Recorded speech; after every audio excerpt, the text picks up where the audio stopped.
Good morning. Are there anyone half asleep from exams? Yeah, I imagine. There's a guy in the elevator, I don't think he's here, but he was like sleeping, leaning on the elevator. So my name's Tomas, and that stands for Thomas in Spanish. So anyways, how many, let's see, Gen Xers do we have? Anyone want to admit that? Okay. That's me too. And everybody else is a millennial, right? You know, I found out, yeah? Okay. That they have Generation Z now. That's 17 and under. But anyway, has anyone heard that? Yes. Okay. So I didn't. Which one? Alpha now? Like 13. Okay. Interesting. Just trying to learn my audience this morning, but so I have to talk about sex today. So it'll be in a serious context. I'm sure everybody's heard about human trafficking. Has there anyone not heard anything about human trafficking yet? Okay. Most people have at least seen Taken, the movie. I get that all the time. But trying to go into a heavy subject without being heavy.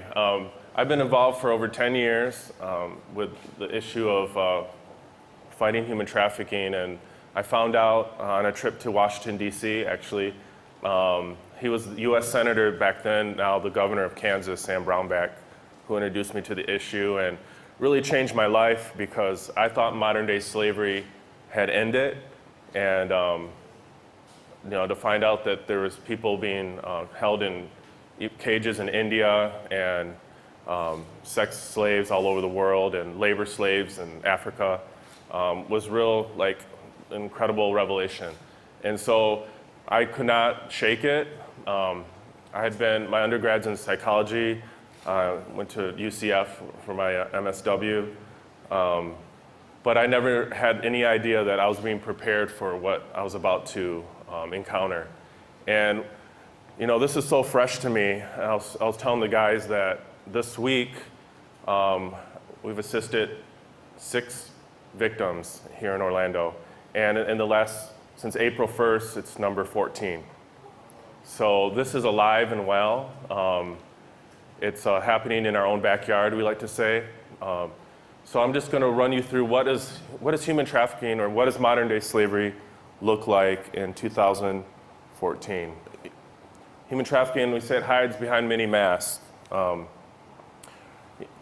We thought slavery was abolished, right, by President Abraham Lincoln, January 1st, 1863. Back then, there was 3.1 to 4 million slaves in the United States. So, the 13th Amendment was enacted 1865. Today's estimate, at least 20.9, so most of you have heard 27, but I mean, whatever it is, it's, a lot. So over 20 million, over 2 million in the United States, and Florida ranks 3rd in the country in the number of reports that we're getting and cases being prosecuted. So Florida is a hotbed, and we're gonna see why. So human trafficking, modern day slavery is defined by, remember these 3 words, force, fraud, and coercion. So this makes it different from other crimes, rape, child abuse, domestic violence, illegal smuggling, all these. There has to be force, fraud, and coercion involved. Sex trafficking. It's when a person's forced against their will to perform a commercial sex act under control, threats, psychological and physical manipulation. So that's the force, fraud, and coercion there. So this week, I have an adult, 19 years old. She was actually chained to a radiator here in Orlando. And what they're doing is they're pimping them out basically on websites like Backpage.com and a bunch of other ones. There's a lot of new apps that are out. It's really crazy. Even Instagram, is involved. The traffickers, pimps are using that. So she would only be freed when there would be a customer. We'll call him a John. Sorry to all the Johns out there, but that's the word used for the customer, the perpetrator. And so this was one case this week. And these cases, obviously I can't say names or details or whatever because they're being prosecuted. A lot of times we try to keep the media from knowing about it, if possible, just because someone's life could be in danger, or more than just someone. And also we want to get the bad guy, and there needs to be a successful case. One of the things that is one of our main values is we're victim-centered. And so if the victim doesn't want to prosecute the case or testify, rather, that's fine. As long as they're in a safe place and they're getting restored, and it's all about them. It's not about having this big case, even though we want to get the bad guys to stop, really the flow and whatever organized crime they're in. But it's about restoring these victims for our organization. Child sex trafficking. When a child under the age of 18 is induced to conduct commercial sexual acts, so that's where commercial becomes different from just child abuse under the maltreatment code of Department of Children and Families. This includes forced pornography. This is really disturbing, but child pornography is the fastest growing pornography. And so you could literally, and don't do it, because there is, by the way, we really don't have privacy, and I know we're being recorded, so I gotta be careful what I'm saying. When anything like child porn, blah, blah, blah, it goes to the sheriff's office, to the cybercrimes unit or the FBI, and so they're tracking everyone in Orlando who's watching child pornography. And there's a lot. Just to give you an idea, one of the detectives, he says probably 1 per minute of somebody trying to engage who they think is a 12 or 13 or 14-year-old just here in Orange County. So it's hundreds in a day. And we know that by when the FBI and others were reporting that, people were like, you're exaggerating. And a lot of people think that human trafficking, we're exaggerating and this is only happening overseas. But then the sheriff's offices, as you've seen in the news, started doing stings, right? Every time they'll get 30, 40, 50 people who are stupid enough to think they're gonna go have sex with a 12 or 13 or 14-year-old somewhere because their parents are not home, and they ruin their life. They become a sex offender for life. Many of them, one of my board members was friends with even a judge who lost his family, his career, and he's in prison right now. So it's very serious, and I'm glad the laws are going to get more strict in the coming days. I'll tell you a little bit about that. So child pornography is growing, and the demand to have sex with children is skyrocketing. So this was a case, one of the cases, Carrie Rodriguez was recently convicted of trying to sell a young teen for $10,000 here on a street called OBT. So a lot's going on. And so thank goodness he was convicted of that. There's also trafficking for forced labor. You don't hear a lot about this. I'm a big fan, and we have a relationship with International Justice Mission, IJM, and they are just kicking butt when it comes to this forced labor. And this is something too that I think sex is more fun to talk about, so the media glorifies it, but there's a lot of labor trafficking going on here in Florida. And so if you go to the Department of Justice website, you can see all the cases in Florida where people are brought in with foreigners with visas. So it's not for that whole camp that's anti-immigrant. They're not coming in illegally, the ones being exploited. The majority are coming here to work. It's the H-2B visa or the student visa. And then when they come here, everything changes. And their passports are taken, they're threatened, there's forced fraud and coercion. It's happening all over. And so they don't speak the language, they're scared, there's all the cultural competency issues. And So this is huge, and I think I'm asking if we can begin to bring more awareness to our community with this, because a slave is a slave. When William Wilberforce helped end the transatlantic slave trade, that was labor trafficking. Or the slave trade 150 years ago in this country was labor trafficking. So this is still happening in our community. Involuntary domestic servitude, we had cases. People are being brought in mostly from foreigners who have a domestic servant, but it's against the law here. So we've had a few escape that scenario. Child labor. How many saw the case in Palm Bay, Florida with the 24 children? So there's a bogus group called Teens Against Drugs and Alcohol that may have come to your residence already, and they have these buckets, and these kids have like orange vests, and they say they're selling stuff for this nonprofit. It's not a nonprofit. Anybody can go to sunbiz.org, and anybody can register, whatever the heck you want as a nonprofit in Florida. They just take your money, and you're a nonprofit in Florida. It means nothing. We got to really check out agencies that are promoting things. And so this group, they exploit these children. They take them all over Central Florida, long hours. Their parents, and they're not dumb, so they go to at-risk families that are vulnerable. And they tell that it's an after-school program during the summer. It was a summer thing. And they make them sell these Dollar Tree or wherever they're getting them from items door to door. The kids are not getting the money. They actually were charging them for water if they were thirsty. So their Department of Children and Families got involved because some of them fainted. One had like a seizure. They were charging them for water to work for them. And then they promised them they would go to Disney World, but they actually had to work that day to buy the ticket to go to Disney World. So it's a real horrible group. You can Google it. All the channels are picking up on it. But anyways, we trained the Palm Bay Police Department, and 2 weeks later, Officer Christopher Jones saw this van, stopped it, and there was 24 kids in that van. They bolted all the doors except for the driver's seat.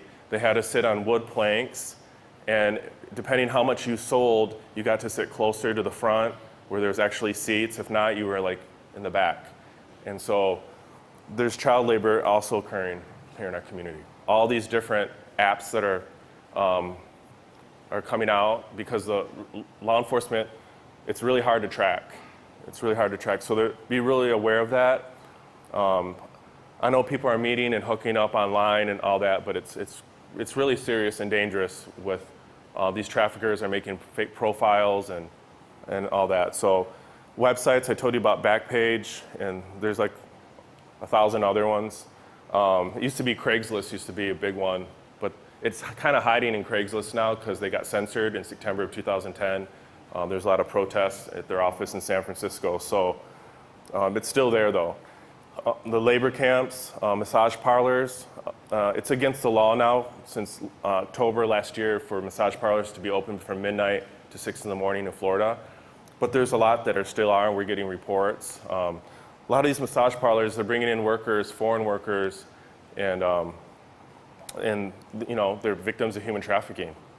Modeling agencies, girl was recruited, a 14-year-old girl down here on Central in a big case that she was going to be a model, and anyways, she wasn't. She was put in the sex ring, and so she got free, but they're recruiting all the time. Restaurants, hotels, nail salons, and traveling sales crews.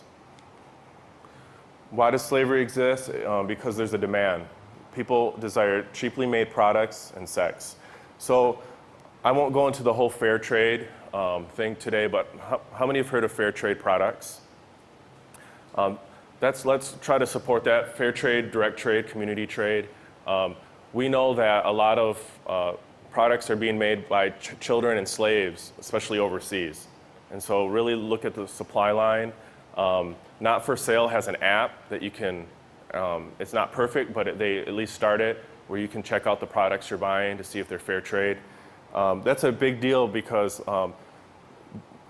sometimes it can be overwhelming to think about what we're buying and where it's coming from. But if you just start with coffee and chocolate, that's what I'm encouraging people to find out where that's coming from and make sure it's fair trade, community trade, or direct trade, so that there's no slaves, little kids like in Ivory Coast that are being forced to do that and make our products for our pleasure. So, of course, sex, there's a demand, but again, it's not right when people are being forced or it's children. Traffickers and pimps like to prey on vulnerability. There's a minimal risk and a high return. For example, a kilo of cocaine can be used once. A person can be used numerous times, day after day, year after year. So a lot of the drug traffickers and gangs and pimps are becoming human traffickers now because they say it's a better business plan. So that's why there's an increase. Let's be a voice to those victims who cannot speak. Get involved, your time, your talent, and your treasure. I'm going to show you some ways. We have an awesome task force here in Greater Orlando. So my role is I'm the founder, executive director of Florida Abolitionists, which is a nonprofit based out of Florida. We're over 4 years old now. Even though I've been involved in the movement over 10 years, I started the nonprofit 4 years ago. And then the Greater Orlando Task Force, been building relationships. We work with federal, state, and local law enforcement, Department of Children and Families. But we have hundreds of people involved now in our task force. And we actually have our office right here at the SunTrust building with Holland and Knight Law Firm. And this is just some of the executive committee. We have 15 subcommittees. So you may want to get involved in a deeper way. One of our biggest subcommittees is our awareness. And there's a group called Shed Light District that's leading that out of College Park. And so I can give you their information, or you can Google them. And they put on the Awareness Day. They joined me in that at Lake Eola we have every January. So that's probably, I think we have about 400-ish members now in that. Our other big subcommittee is our Faith Alliance, which Northland Church is helping me head that up. We have about 55 congregations now. And so if you want to get involved, if you're a person of faith, that's really growing. Our next meeting is actually May 1st at First Baptist Orlando at 7 p.m. There's probably in this group already, and now we're including a 7-county area where we're partnered. So Brevard, Marion, Lake, Orange, Osceola, Seminole, and Volusia. You can get involved somewhere, no matter where you live in Greater Orlando. But there's probably over 1,000 people now just in this group that are actively involved in ending modern-day slavery in our city. So I'm pretty encouraged from the days when people thought I was crazy and just were like, yeah, you're lying, you're exaggerating. And even a lot of my staff were skeptics. One of my staff, he's not here today, Nick Canuso, we did an outreach for the Super Bowl in Miami during 2012. And he came as a skeptic thinking, we're just exaggerating. Most people just think these girls are just what they call, excuse my language, but crack whores. That's a view of a lot of our culture, even if they see them on OBT, when that's just a fraction of who's being exploited. How many know that most of the organized crime is not going to have someone like on OBT or even some of these common websites? A lot of it's underground, a lot of it is hiding, a lot of it's super organized. And so please, I know we're going to have a time of question and answer, but please visit our website, floridaabolitionist.org, or our task force website, which is in development, but it's up, Greater Orlando, GoHTTF. And there's the national 24/7 hotline. If everyone could take out their phone, and we're going to put this number in your phone. It's the 24/7 hotline. You don't have to say your name. You can be anonymous. But if you see something weird in your neighborhood, if you see something weird going down a street in Orlando, please call this number. It's 888-373-7888. That's how we remember it. You don't have to know everything. Maybe you saw, somebody getting, something just suspicious. A massage parlor open at 3 in the morning, I would definitely report it. Again, 888-3737, 888, that's the National Human Trafficking Hotline out of DC with the Polaris Project. If you see something imminent, which people have reported, then call 911. And all the dispatchers have been trained and by our task force in human trafficking. So just tell them what you've seen and they'll connect you to the right agents or officers. So let's see. I think that was the end. So I know I said a lot, but I would want to give some time for question and answers. You can get involved in a lot of ways. I brought these today. We have a backpack drive if you want to be involved, and you see how nice it is. It's about $150 value here with, we have for girls and boys.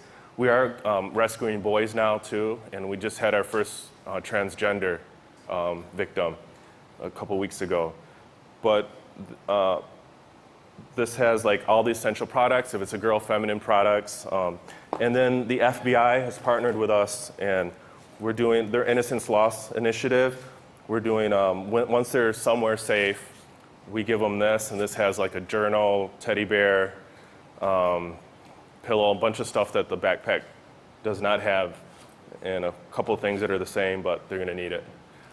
And we also have a survey project that your group can do. Maybe some of you belong to other groups. And just to find out what people think about human trafficking and kind of what they believe in our city. And we're collecting all that social science data. And then we have a lot of training going on. And depending whatever level you want to get into it. And then we have the 15 subcommittees, which I won't name them all, but there's something for everybody to get involved with. So thank you for having me, and it's just great to be here and always bring awareness. That's the key, is a lot of victims are found because somebody like you and me called when we saw something. So thank you. Okay, I was instructed we're doing Q&A now. Yes.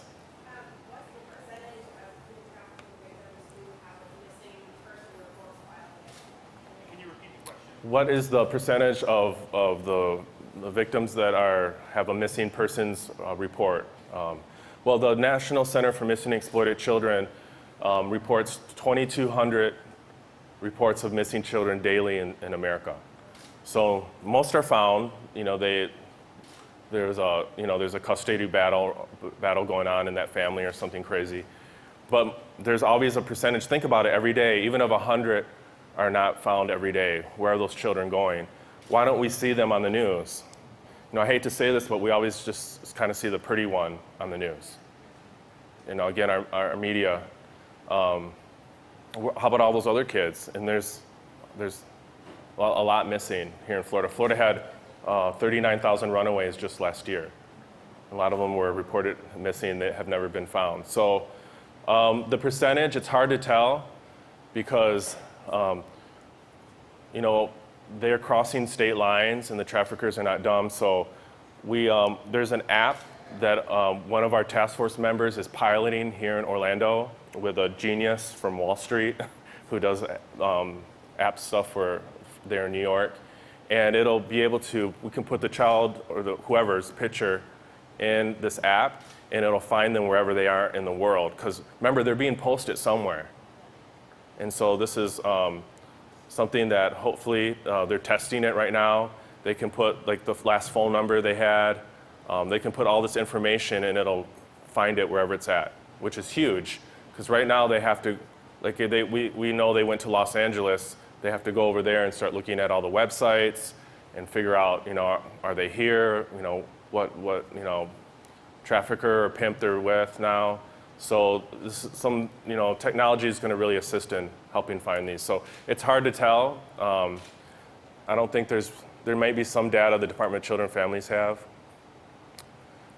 Any other questions? Yes. How exactly does your organization find these children or help find them? how exactly does our organization find these children? We work with federal, so we work with like Homeland Security, FBI, FDLE, OPD, all the law enforcement units, and they're usually on the front line. So they do a sting a lot of times, and in that sting there'll be, girls or boys that'll admit, "Help me, I'm being held against my will." So that's where probably at least half of them come from. Others are ending up in the emergency room or some other agency and reporting what's going on. And so it's really been great because our law enforcement and our social service providers are trained to recognize. I get calls all the time in my office, and we're able to refer people because they may be a rape victim, which is not a human trafficking victim. And so we work with Victim Service Center of Orange County on that. They may be a domestic violence victim. We work with Harbor House here in Orange County. So we're able to kind of filter of when it's a human trafficking victim, and that's when they either are usually reported by an agency or law enforcement, mainly. Yes? Once you find the victims, what are the services that your organization? So Florida Abolitionists is you could say a lead agency now. We're kind of like a broker for the task force. And so our job in my office is that when there's a child found, Department of Children and Families are the first responders. We still help with their needs. Some want to go to school. Some, don't have anything, so we get them clothes, shoes. Some need to go back to their state where they're taken.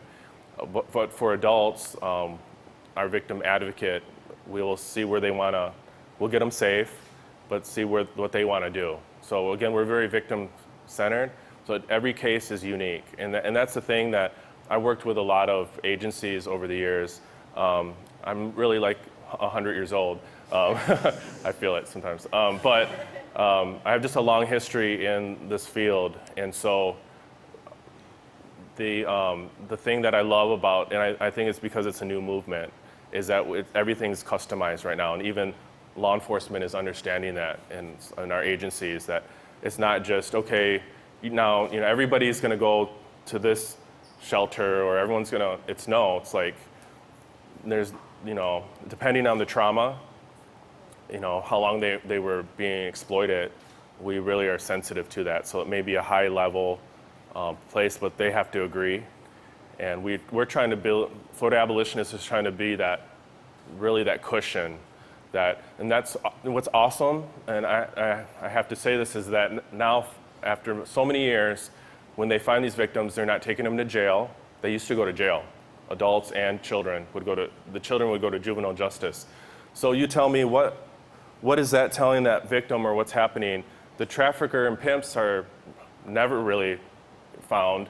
The middle person, the Johns, unless it's a child, nothing's going to happen to them right now. We're trying to change the laws on that. And then the victim is put in jail. So it was really screwed up. And thank goodness to advocates and people that the laws changed. Safe Harbor Act, January 1st, 2013, says that it's not a criminal that's a victim. So what they'll do is they'll call DCF or my team, and we'll go meet them on scene. And they won't take them to jail, then we take them to where they need to go. Yes, sir. Yes, we talk a lot about children and underage people today, and I know the topic is sex, but on the subject of human trafficking, there's tens of thousands of adults right here in Florida, many that are citizens of our country that are forced into labor. Yes. On farms and all sorts of things. Mm-hmm. Is that something you guys deal with? And what are the repercussions to the people that are doing that? Because back in the 80s there weren't. So he asked about the adult labor trafficking victims here in Florida and what are we doing. Two of the victims this week were adult labor trafficking. And so we look at human trafficking is sex, labor, and domestic servitude. So it's all of it. And again, that's why I just have to say again, I love IJM. If you're not connected to IJM, that's an incredible agency because they see the whole picture. And that's important because these victims suffer. I mean, the cases we worked on, they come here thinking they have a job, think about it, a foreign worker, and they don't. So there's what happens to them. One case, they were forced. 25 of there was a total of 39 were forced to live in one house, fed once a day, not paid. Actually, the pay stubs would come back negative because now they have to pay to transportation, food, $500 rent each. I mean, it's really a horrible, absurd. So we are. There's a lot of work to be done because labor is not, I hate to say it, as sexy as sex. So everyone's focused on sex. We need to be focused on both. In my opinion, a slave is a slave. So we have a labor trafficking subcommittee you can get involved in, and a fair trade working group. Yes, yes, you're welcome. Yeah, I actually have two questions. Do you sort of track what happens to your clients' victims over time? And my follow-up is, how many adults return to sex work? Okay, so the first question is our follow-up with the victims. That's something that we are we're trying to bring everybody on the same page in Florida. Because it's a new movement, for example, the domestic violence community has the domestic violence against human trafficking, the Florida domestic violence against human trafficking, and they all are on the same page with the whole process. So from rescue to restore to justice and post. We're using them as a model because right now, unless people are educated and all the agencies, from the judges to where the judges are gonna a lot of times have a lot of influence of where they go. We have to get everybody on the same page so we can have a really productive follow-up. So I know that might sound like a maybe I'm not saying it well, but it's really complex, and so there's not evidence-based data yet of the follow-up. What we're doing with Florida Abolitionists and the task force is we are making sure that we get releases wherever they go so that we can continue to communicate with them. So let's say they're put in a safe house in Miami.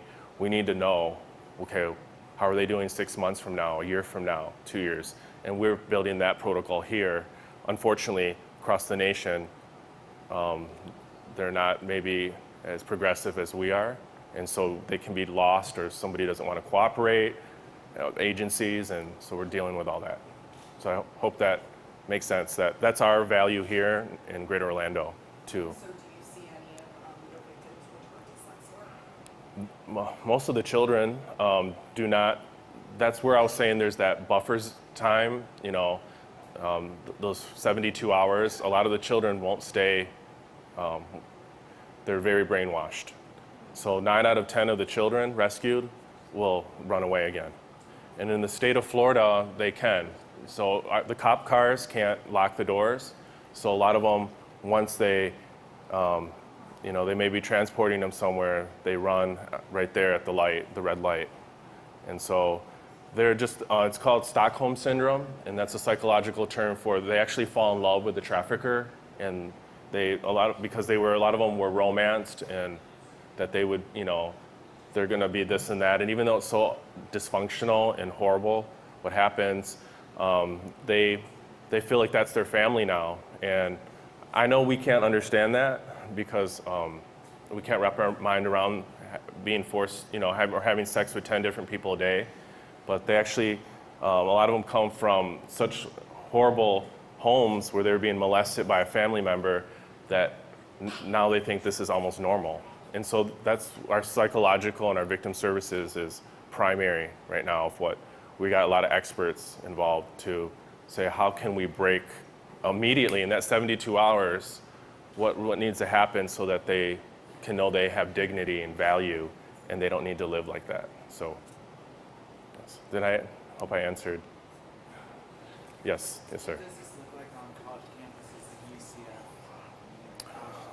UCF? UCF, we work with victim services of UCF. They're a member of the task force. So we, human trafficking on campus, we know as far as I know, there hasn't been reports on campus. But by the way, who goes to UCF here? There's a lot of recruiting going on right now around UCF. So there's been a lot of the stores and that around UCF, they're telling people to be models. And people are recruiting right now. I know this might sound crazy, but to be in porn, to be models, I mean, it's really going out there. And so there's been a lot of reports lately that there's recruiting going on. Now, this is, I want to say this, is that my own opinion is I don't think, there's an adult entertainment industry, right? Because we get this question all the time. I don't ever want to say it's legitimate, because, that's a whole nother conversation of morality and where our society's at. But then there's the human trafficking victims. And so we differentiate in the task force between the adult entertainment industry, somebody stripping because they want to and getting money for college, versus a human trafficking victim. And so there's a conversation on that in a debate across America. Some people want to say they're all trafficking victims. Well, they're not, and in my opinion, they're not. They may be a victim of something else, but human trafficking, they're not being forced, there's no fraud, and there's no coercion under the law. So that's how we define a human trafficking victim versus somebody else in another situation. So, yes? Can you tell us a little bit why Orlando's one of the highest? So why is Orlando one of the highest destinations? Or we're third in Florida. So Florida's third in the nation. Orlando's third in Florida, behind Tampa, Miami, and Tampa. And that's because of Central Florida. We have a transient population. We have a tourist population. Now you're going to love this. And Chris, I don't know if I told you this. We are now the smuttiest city in America. Orlando is. And Men's Review magazine does this huge study where they look at 5 different areas, all the search engines, the hotel rentals, the adult entertainment industry, and I forgot the 2 others. But it's they look at where all that's happening the most, and it's because of our millions of visitors, we know. It's not like us. But the millions of visitors coming here are downloading so much pornography or renting so much adult videos in the hotels that we just passed last year Las Vegas. So we're now deemed the smuttiest city in America. And so what concerns us in the task force is that if they're coming here, right, and I'm just going to be real transparent, is people coming here without their wife to the convention center, people on vacation, they get into that zone. So that's where we're seeing a lot of the more high-end, you could say, escorting and trafficking going on because there's a demand. And so that's something we're working close with Orange County now and the hotel and lodging associations on board that, everybody's trained and they can identify when there's victims. So I know that was probably a long answer, but that's why. Besides the agriculture and all the other stuff going on with the labor trafficking. One more question. Yes. With the older Muslim boys, like say 18 and up, I know there's a lot of recruitment going on, but do y'all see kidnapping? So do we see kidnapping with the older or the younger? With the older. With the older.